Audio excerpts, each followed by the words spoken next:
അതിലൊരു optional subject commerce and അക്കൗണ്ടൻസിയാണ്. നമ്മുടെ കുട്ടികളിൽ പലരും ബികോം എടുത്ത ശേഷം കോമേഴ്സ് ആൻഡ് അക്കൗണ്ടൻസി എടുത്ത് പരീക്ഷയ്ക്ക് വരും. പക്ഷേ അക്കൗണ്ടൻസി ഏരിയയിൽ അവർക്ക് പെർഫോം ചെയ്യാൻ പറ്റുന്നില്ല. ബികോമിനകത്തുള്ള അറിവ് വെച്ചിട്ട് ബികോം എഴുതും, കോമേഴ്സ് എഴുതും, പക്ഷേ അക്കൗണ്ടൻസി ഏരിയയിൽ അവർക്ക് പെർഫോം ചെയ്യാൻ പറ്റുന്നില്ല. അപ്പോൾ ഒരു ബികോം കഴിഞ്ഞൊരു കുട്ടി അക്കൗണ്ടൻസിയിൽ സ്വിഫ്റ്റിൽ ഒരു കോഴ്സ് പാസ്സാവുകയാണെങ്കിൽ ആ കുട്ടിക്ക് കോമേഴ്സ് ആൻഡ് അക്കൗണ്ടൻസി എടുത്തിട്ട് സിവിൽ സർവീസ് പാസ്സാവാൻ വളരെ വളരെ എളുപ്പമായിട്ട് മാറും IAS പരീക്ഷയിൽ. വളരെ പ്രത്യേകമായി ഇന്ത്യയിൽ കുറേ പ്രൊഫഷണൽ സർവീസുണ്ട്. പ്രൊഫഷണൽ സർവീസസിൽ വളരെ വളരെ പ്രധാനപ്പെട്ട 2 സർവീസുണ്ട്. ഒന്ന് Indian economic service, 2 Indian statistical service. അപ്പോൾ ഒരു ബേസിക് ഡിഗ്രി ഉള്ളൊരു കുട്ടിക്ക് ഇത് രണ്ടിനും അപ്ലൈ ചെയ്യാൻ പറ്റുള്ളൂ. അപ്പോൾ ഒരു BA എക്കണോമിക്സ് എടുത്തൊരു കുട്ടി അക്കൗണ്ടൻസിയുടെ ഒരു കോഴ്സ് എടുത്തു കഴിഞ്ഞാൽ ആ കുട്ടിക്ക് വളരെ ഈസിയായി ഇന്ത്യൻ എക്കണോമിക് സർവീസ് പാസ്സാവും. IAS തുല്യമായ സർവീസാണ് ഇന്ത്യൻ എക്കണോമിക് സർവീസ്. ബികോം എടുത്തൊരു കുട്ടി അതിൻ്റെ കൂടെ അക്കൗണ്ടൻസിയുടെ ഒരു കോഴ്സുകൂടെ പാസ്സായി കഴിഞ്ഞാൽ ആ കുട്ടിക്ക് ഇന്ത്യൻ സ്റ്റാറ്റിസ്റ്റിക്കൽ സർവീസ് കയറാൻ പറ്റും. സ്റ്റാറ്റിസ്റ്റിക്കൽ സർവീസ് എന്ന് പറഞ്ഞാൽ IAS തുല്യമായൊരു സർവീസാണ്. ഇനി വളരെ പ്രത്യേകതയോട് കൂടി IAS കിട്ടാത്തൊരു കുട്ടിക്ക് ഏറ്റവും ആഗ്രഹിക്കാവുന്ന ഒരു മേഖല എന്ന് പറയുന്നത് റിസർവ് ബാങ്കിൻ്റെ ഓഫീസർ പരീക്ഷയാണ്. റിസർവ് ബാങ്കിൻ്റെ ഓഫീസർ പരീക്ഷ പാസ്സായാൽ IASൻ്റെ തുല്യ ശമ്പളമാണ്. ഇന്ത്യയുടെ കറൻസിയും എക്കണോമിയും സംരക്ഷിക്കാൻ, ഇന്ത്യയുടെ സമ്പത്തിനെ വർദ്ധിപ്പിക്കാൻ ഏറ്റവും ഉതകുന്നൊരു സർവീസാണ് റിസർവ് ബാങ്കിൻ്റെ ഓഫീസർ ടെസ്റ്റ്. റിസർവ് ബാങ്കിൻ്റെ ഓഫീസർ ടെസ്റ്റ് പരീക്ഷ എഴുതാൻ പോകുമ്പോൾ 45 ചോദ്യമാണ് ലോജിക്കൽ റീസണിങ്, അക്കൗണ്ടൻസി മുതലായ ചോദ്യങ്ങൾ. കാരണം ഇന്ത്യയുടെ മുഴുവൻ സമ്പത്തിൻ്റെ അക്കൗണ്ട് മെയിൻറ്റെയിൻ ചെയ്യാണ് റിസർവ് ബാങ്ക്. അപ്പോൾ അക്കൗണ്ടിങ്ങിൽ യാതൊരു പരിചയമില്ലെങ്കിൽ ആ ആളിനെ സർവീസ് എടുക്കാൻ പറ്റുമോ? പറ്റിയല്ല. അപ്പോൾ ഒരു ഡിഗ്രി ഉള്ളൊരു വ്യക്തി ഒരു അക്കൗണ്ടൻസിയുടെ പേപ്പറൂടെ ക്ലിയർ ചെയ്താൽ ആ ആളിന് റിസർവ് ബാങ്കിൻ്റെ ഓഫീസ് ടെസ്റ്റ് പാസ്സാവാൻ വളരെ എളുപ്പമാണ്. ആ അക്കൗണ്ടൻസി വളരെ ഭംഗിയായിട്ട് സഹായിക്കും. ഇനി ഇൻ്റർനാഷണൽ ജോലിക്ക് പോകുമ്പോഴാണ് ഏറ്റവും കൂടുതൽ ജോലി സാധ്യതകൾ. ഉദാഹരണത്തിന് ഒരു ആൾ നേഴ്സിംഗ് പാസ്സായി.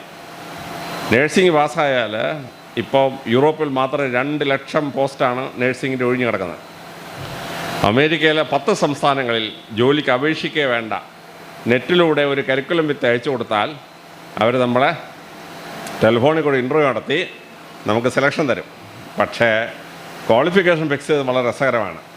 നേഴ്സിംഗ് വേണം, കമ്പ്യൂട്ടർ ഓപ്പറേറ്റ് ചെയ്യാൻ അറിഞ്ഞിരിക്കണം, അക്കൗണ്ടൻസി അറിഞ്ഞിരിക്കണം.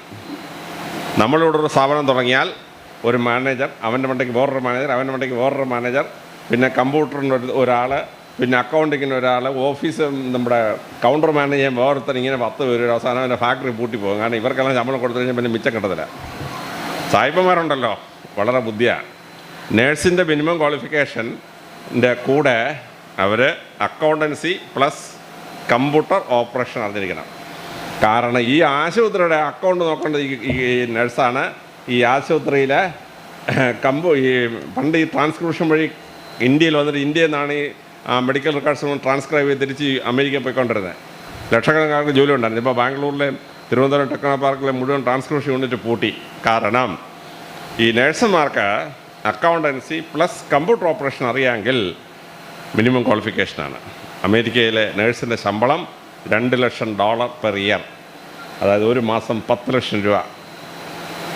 നമ്മുടെ ഇവിടുത്തെ ഹോസ്പിറ്റലിൽ പോയാൽ 30,000 രൂപ ശമ്പളം കിട്ടുന്ന നേഴ്സ് അക്കൗണ്ടൻസിയും കമ്പ്യൂട്ടർ ഓപ്പറേഷൻ അറിഞ്ഞിട്ട് അമേരിക്കയിൽ പോയാൽ ആ നേഴ്സിന് ഒരു മാസം 10 ലക്ഷം രൂപ കിട്ടും. 10 ലക്ഷം, ഒരാണ്ടിൽ 2 ലക്ഷം കോടി. അപ്പോൾ ഇവിടെ അക്കൗണ്ടൻസി പഠിച്ചിട്ട് ഒരു നേഴ്സ് ഒരു കമ്പ്യൂട്ടർ ഓപ്പറേഷൻ്റെ ഒരു 6 മാസത്തെയും കൂടെ പഠിച്ചെടുത്താൽ ഈ $2 ലക്ഷം പെർ ഇയർ ശമ്പളമുള്ള ഒരു നേഴ്സായി അവിടെ പോകാൻ പറ്റും. ഈസ്റ്റേൺ യൂറോപ്പ് കമ്മ്യൂണിസത്തിൽ നിന്ന് പുറത്തു വന്ന ശേഷം അത് ഡെവലപ്പ് ചെയ്തുകൊണ്ടിരിക്കുകയാണ്. അത് തടയാനാണ് അമേരിക്ക യുക്രൈനിൽ യുദ്ധം ഉണ്ടാക്കിയിരുന്നത്. ഈസ്റ്റേൺ യൂറോപ്പ് രക്ഷപ്പെടരുത്, അവനെ നശിപ്പിക്കണം. അതിനാണ് അമേരിക്ക യുദ്ധം തുടങ്ങിയിരിക്കുന്നത്. അപ്പോൾ ഈസ്റ്റേൺ യൂറോപ്പ് ഡെവലപ്പ് ചെയ്ത് വരണമെങ്കിൽ അവിടുത്തെ ഇൻഡസ്ട്രീസ് ബിൽഡപ്പ് ചെയ്യണം. ആ ഇൻഡസ്ട്രീസ് ബിൽഡപ്പ് ചെയ്യണമെങ്കിൽ അവരുടെ അക്കൗണ്ട്സ് സൂക്ഷിക്കാൻ ആൾ വേണം. അപ്പോൾ അമേരിക്ക എന്നൊരാളിനെ അല്ലെങ്കിൽ വെസ്റ്റേൺ യൂറോപ്പിൽ നിന്നൊരാളിനെ ഈസ്റ്റേൺ യൂറോപ്പിൽ എടുത്താൽ അവർ ശമ്പളമായി ചോദിക്കുന്നത് $20,000 പെർ മന്താണ്. ഈസ്റ്റേൺ യൂറോപ്യൻ കൺട്രീസിനും ആഫ്രിക്കൻ കൺട്രീസിനും അത് അഫോർഡ് ചെയ്യാൻ വയ്യ $20,000 കൊടുക്കാൻ. പക്ഷേ ഇന്ത്യക്കാർ $5,000 വർക്ക് ചെയ്യും. കാരണം നമ്മുടെ അപ്പന്മാർ പണ്ട് 2 കണ്ടുപിടുത്തം ചെയ്തിട്ടുണ്ട്, കഞ്ഞി ആൻഡ് ചമ്മന്തി. ഇതുണ്ടാക്കി നമ്മൾ $1,000 സർവൈവ് ചെയ്യും. എന്നിട്ട് $4,000 ഇന്ത്യയിലോട്ട് അയക്കും. അതിവിടെ വരുമ്പോൾ അത് 3,20,000 ഒരു മാസം നമ്മുടെ അക്കൗണ്ടിൽ ക്രെഡിറ്റ് ആയിക്കൊണ്ടേയിരിക്കും. വളരെ ഗംഭീരപരം. മലയാളികളാണ് ഏരച്ച് കയറുന്ന മുഴുവൻ. അപ്പോൾ ഈസ്റ്റേൺ യൂറോപ്പും ആഫ്രിക്കയിലും ആയി 16 ലക്ഷം ജോലിയാണ് തുറന്നു വന്നിരിക്കുന്നത്. 16 ലക്ഷം ജോലികൾ. പക്ഷേ നിങ്ങൾ 2 കാര്യം അറിഞ്ഞിരിക്കണം.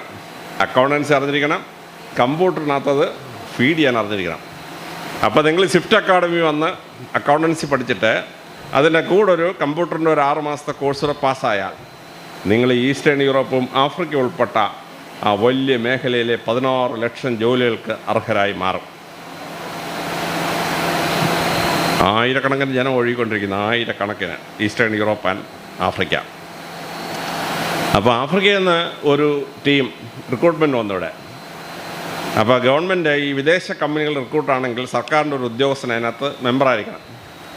അപ്പോൾ എനിക്കൊരു ദിവസം രാവിലെ ഒരു ഓർഡർ വന്നു, നൈജീരിയൻ റിക്രൂട്ട് കമ്പനിയുടെ ബോർഡിൽ അംഗമായി എന്നെ അപ്പോയിൻ്റ് ചെയ്തിരിക്കണം. അപ്പോൾ ഞാൻ ചീഫ് സെക്രട്ടറിയെ വിളിച്ചു. ഞാൻ പറഞ്ഞു, പൊന്നു സാറേ, എനിക്ക് എന്നെ പിടിച്ചിനകത്തിട്ട് എന്താ കാര്യം, എനിക്ക് ഇതുമായിട്ട് വലിയ പിടിയൊന്നുമില്ല. ചീഫ് സെക്രട്ടറി പറഞ്ഞു, തന്നെ അപ്പോയിൻ്റ് ചെയ്തിട്ടുണ്ടല്ലോ, അവന്മാരെ വല്ല കൃത്രിമം കാണിക്കുമെന്ന് കണ്ടുപിടിക്കാൻ വേണ്ടി, അല്ലാതെ താൻ അതിനകത്ത് അഡ്വൈസറായിട്ടൊന്നും ഇരിക്കാനല്ല തന്നെ വിടുന്നതെന്ന് പറഞ്ഞു. പിന്നെ ഞാൻ പോയി. നല്ല പൈസ കിട്ടും. അപ്പോൾ ഉച്ചയ്ക്ക് മസ്കറ്റ് ഹോട്ടലിൽ ഞങ്ങൾ ലഞ്ച് കഴിക്കാനിരുന്നു. ലോകത്തിൽ മാറാത്ത 2 സാധനമാണ്. ഒന്ന് ദൈവം തമ്പുരാൻ,